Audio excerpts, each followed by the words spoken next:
Olá, galerinha, tudo bem com vocês? Hoje iremos continuar falando sobre as substâncias orgânicas. Então, nós já falamos de lipídios, carboidratos, então hoje nós vamos falar de proteínas. As proteínas, como eu falei anteriormente, são as moléculas orgânicas mais abundantes no corpo dos seres vivos, né? Elas são encontradas até nos vírus, né? Então, elas estão em todas as células, né? Inclusive nos vírus, que são acelulares. Então, o que é uma proteína? Proteínas são moléculas grandes, são macromoléculas que são formadas pela união de vários aminoácidos, certo? Então, a gente vai ver agora o que é um aminoácido. Então, primeiro a gente precisa saber quais são os alimentos que têm essas substâncias orgânicas. A gente pode encontrar proteínas na carne, no leite, nos cereais, no ovo, né? Então, elas são substâncias orgânicas muito importantes para as nossas células. Então, aqui eu coloquei uma imagem que ela mostra que no nosso corpo, nosso corpo é feito estruturalmente de proteínas. Ela tem várias funções, como a gente vai ver. Então, uma das funções dela é estrutural.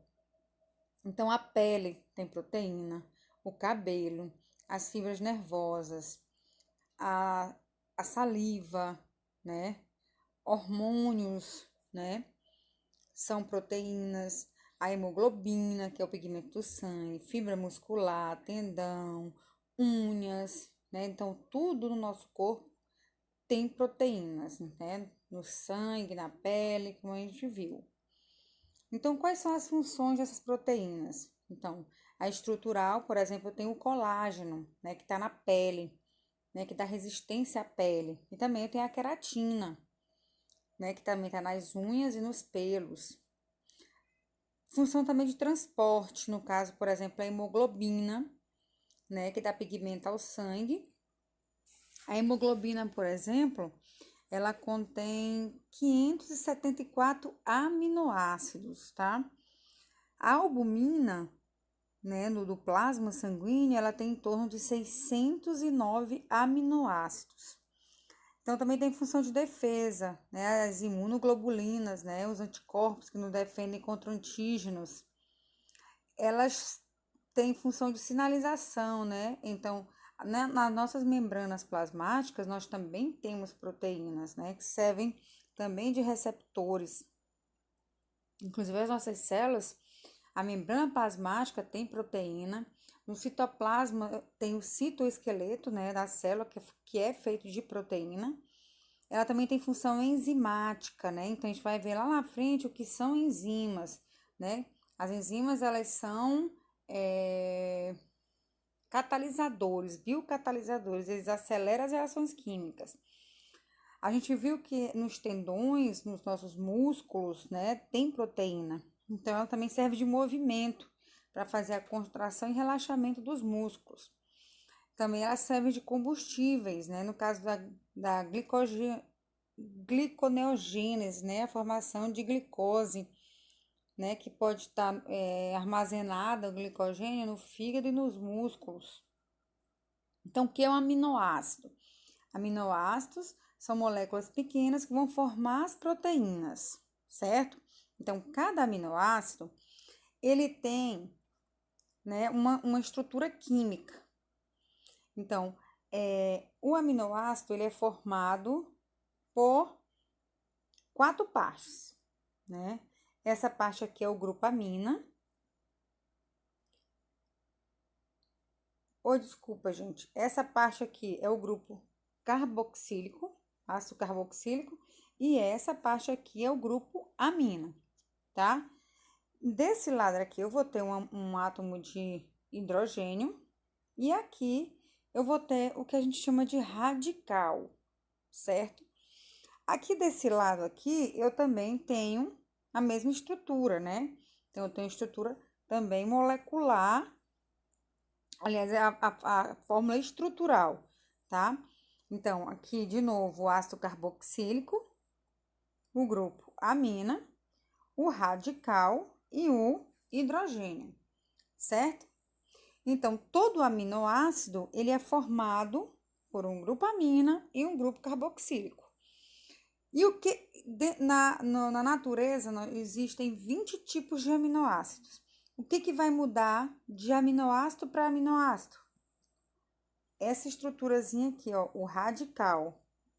Então, cada aminoácido vai ter um radical diferente, né? Isso que vai diferenciar um aminoácido do outro. O que une um aminoácido ao outro, certo? É uma ligação chamada de ligação peptídica, tá? Ligação peptídica. Então, aqui eu tenho um aminoácido, aqui eu tenho outro aminoácido. Perceba que cada aminoácido vai ter o grupo carboxílico, o grupamento amina, certo? O carbono central e o radical, certo? O que vai mudar de um aminoácido para outro? O radical, não esqueçam. Então, aqui eu tenho uma ligação chamada de ligação peptídica, tá? Que vai ocorrer entre dois aminoácidos. Nessa união, eu vou ter o que? A liberação de uma molécula de água, né? Isso é uma reação de desidratação. Então, aqui aí, quando eu tenho dois aminoácidos unidos, nesse caso aqui, quando eu tenho dois aminoácidos unidos, eu vou ter um dipeptídeo, é a união entre dois aminoácidos. Quando eu tenho vários aminoácidos, eu vou ter um polipeptídico. Então, a maioria das proteínas são polipeptídeos. Então, aqui eu coloquei os 20 aminoácidos. Eu tenho os aminoácidos naturais e os aminoácidos chamados de essenciais. Qual é a diferença entre aminoácido natural e aminoácido essencial? O aminoácido natural é aquele que é produzido pelo nosso corpo. Então, eu tenho 12 tipos de aminoácidos, como eu mostrei na tabelinha anterior, tá? E aqui tá os nomezinhos deles. Então, o aminoácido que é produzido pelo nosso corpo é chamado de aminoácido natural. O aminoácido que não é produzido pelo nosso corpo é chamado de aminoácido essencial, que também está na tabelinha. São 8 tipos, né? Tá? Para dar 20 com os 12 dos naturais. Então, eu tenho aí a fenilalanina, valina, triptofano, treonina, lisina, leucina, isoleucina e metionina. Então eu vou ter que adquirir alimentos que contêm esses aminoácidos, correto? Correto. Então, aqui eu tenho alguns alimentos que são ricos em aminoácidos essenciais, como a carne, né? O peixe, o leite, ovos e leguminosas, como o feijão, a soja e a lentilha. Então, por isso a importância de ter uma alimentação rica também em proteínas, por causa dos aminoácidos essenciais. Então, o que vai determinar uma proteína? A sequência de aminoácidos vai determinar a forma da proteína e vai determinar a função dela. Então, eu vou ter uma sequência de aminoácidos, uma quantidade de aminoácidos. Então, dependendo dessa sequência, então eu vou ter uma sequência, né, um número imenso de combinações possíveis entre os seres vivos, né, entre esses 20 tipos de aminoácidos. No caso, já foram identificados no corpo de uma pessoa que existam entre 100 mil a 200 mil tipos de proteínas diferentes. E o que vai determinar esse tipo de proteína? A sequência de aminoácidos, o número deles. Então, isso vai depender muito, né, das sequências entre esses aminoácidos. Então, as proteínas, elas têm estruturas tridimensionais. As cadeias polipeptídicas, né, elas vão formar essas estruturas. Então, vamos começar aqui pela estrutura primária. Quando é que a estrutura de uma proteína é primária? Né? Quando eu tenho uma sequência linear de aminoácidos, a qual tem importância, lógico, uma função. Então, aqui eu tenho uma proteína, certo? É uma sequência linear de aminoácidos. Então, essa proteína vai ter uma função por causa dessa sequência. Aqui eu vou ter a estrutura secundária, né? A estrutura secundária é quando a cadeia polipeptídica ela enrola formando uma hélice, como vocês estão vendo aí na imagem. Aí eu tenho a estrutura terciária. A estrutura terciária é quando algumas proteínas, além da estrutura secundária, elas vão apresentar um segundo nível de enrolamento, né? Aí ela é conhecida como estrutura terciária. E para finalizar a estrutura, eu tenho a quaternária, né? A estrutura quaternária em algumas proteínas, as cadeias polipeptídicas, em estrutura terciária, elas podem se associar a outras e originar o que a gente chama de estrutura quaternária. Um exemplo de proteínas que tem a estrutura quaternária é a hemoglobina, né? O pigmento que dá cor ao nosso sangue. Aí eu coloquei aqui também, né? Para vocês entenderem melhor algumas imagens, né? Então, vamos voltar aqui. Aqui eu tenho a estrutura primária, então a sequência linear, a estrutura secundária, que é uma hélice, a estrutura terciária, que é o enovelamento de uma cadeia, né? Com ela mesma, ela se enrola, né? E a estrutura quaternária é a associação de mais de uma cadeia, né? Vocês estão vendo aí quatro cadeias polipeptídicas. Então, ela é uma quaternária. As proteínas, elas têm as suas funções, mas em algumas situações, elas podem perder essa função. Essa perda de função a gente chama de desnaturação de proteínas, né? Vai ocorrer a quebra das ligações, né? E essa perda de função, às vezes, ela é irreversível, né? Essa desnaturação. Então, o que causa a perda da função, a desnaturação das proteínas? Eu coloquei aqui 3 fatores: altas temperaturas, pH e solventes orgânicos. Vamos começar aqui com altas temperaturas. Eu coloquei aqui a imagem de um ovo cru e de um ovo cozido. O ovo, lógico, ele é um alimento rico em proteína, que é a albumina, que está na clara do ovo. Então, a proteína, ela tem essa consistência, né, da clara do ovo, né? Mas quando é submetida a altas temperaturas, a clara do ovo, ela torna-se endurecida, né? Por quê? Porque ela sofre uma desnaturação de proteína. Então, por isso, por exemplo, a gente não pode, quando a gente fala da febre, né? Porque não pode deixar o corpo com alta temperatura, porque o nosso corpo é feito de proteínas, e essas proteínas podem se desnaturar e causar problemas fisiológicos, né? Principalmente em crianças. Outro exemplo também, quando o nosso corpo faz atividade física, o nosso corpo começa a suar.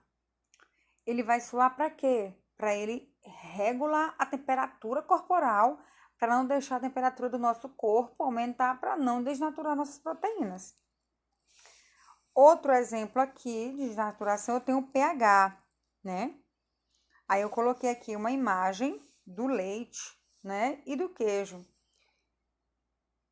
Então, o pH, ele pode ser neutro, ácido ou básico, né? Então, no leite, quando eu acrescento, eu coloco o pH diferente, um pH ácido, quando eu coloco vinagre, ou quando eu coloco limão, por exemplo, né?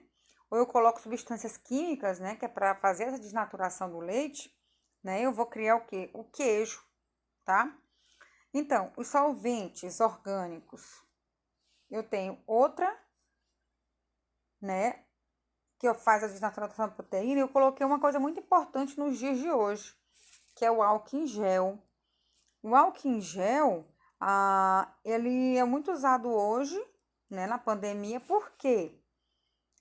Para matar os vírus. Por quê? Porque os vírus têm proteína. E os solventes orgânicos, Eles causam a desnaturação das proteínas, matando assim os vírus, né? Por isso que a gente usa também álcool para esterilizar. Lá no laboratório, a gente limpa bancadas com álcool, né? Para poder matar micro-organismos, porque esses micro-organismos que também têm célula, como bactérias e fungos também, que tem proteína, ele vai ocorrer a desnaturação, né? No caso, o etanol. Aqui eu coloquei uma imagem, né, que a gente, mulheres, né, que usam muito a chapinha, né, o nosso cabelo, ele tem uma proteína que é a queratina, né, muitos alimentos, muitos alimentos, desculpa, substâncias para lavar o cabelo são a base de queratina, que é para fortalecer. Então, a queratina é uma estrutura que dá fortalecimento aos fios capilares. Então, quando a gente usa chapinha, a queratina, né, ela vai ficar, o fio vai ficar liso. Por quê? Porque vai perder água por causa das altas temperaturas. Mas o cabelo, alguns fios capilares, algumas chapinhas, elas usam altas temperaturas, tá? Então tem que ter cuidado, porque a queratina é um filamento de polipeptídeo, uma cadeia de proteína. Então, a partir de altas temperaturas, de 240 a 250 graus, pode ocorrer desnaturação dessa queratina, né? E deixar o cabelo mais fraco. Então, quanto menos a gente usar a chapinha, né? Melhor para a queratina do nosso cabelo, tá? E o próximo, nós vamos falar sobre as enzimas. Eu espero que vocês tenham entendido, galera.